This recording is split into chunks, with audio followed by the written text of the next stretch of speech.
ನಮಸ್ಕಾರ. ನಾನು ಬಾಲರಾಜ್ ಗುತ್ತೇದಾರ್, ಜನತಾದಳ ಪಕ್ಷದ ಜಿಲ್ಲಾ ಅಧ್ಯಕ್ಷ ಕಲಬುರಗಿ ಮಾತಾಡ್ತಾ ಇದ್ದೀನಿ.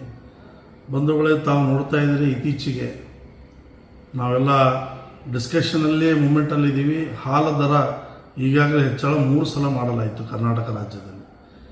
ಈಗ ಡೀಸೆಲ್ ಬೆಲೆನೂ ಕೂಡ 2 ರೂಪಾಯಿ ಪ್ರತಿ ಲೀಟ್ರಿಗೂ ಹೆಚ್ಚಳ ಕರ್ನಾಟಕ ರಾಜ್ಯದ ಸರ್ಕಾರ ತಮ್ಮ ಟ್ಯಾಕ್ಸ್ ಹಾಕೋ ಮುಖಾಂತರ ಹೆಚ್ಚಳ ಮಾಡಿದೆ.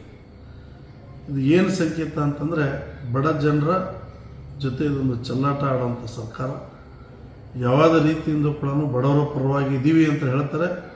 ಒಂದು ಕಡೆ ಕಣ್ಣೀರು ಹರಿಸೋದು, ಇನ್ನೊಂದು ಕಡೆ ಕಣ್ಣೀರು ಹಾಕ್ಸೋದು.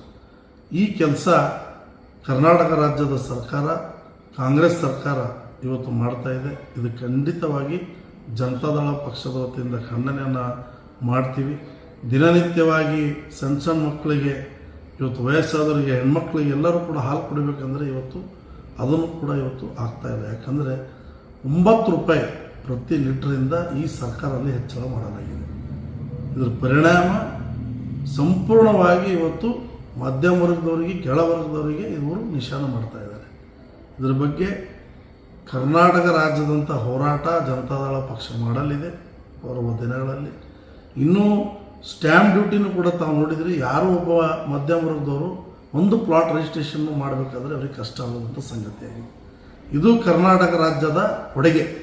5 ಗ್ಯಾರಂಟಿಗೋಸ್ಕರವಾಗಿ ಸಂಪೂರ್ಣ ಕರ್ನಾಟಕವನ್ನು ನಾಶ ಮಾಡ್ತಾ ಇದ್ದಾರೆ, ಹಾಳು ಮಾಡ್ತಾ ಇದ್ದಾರೆ.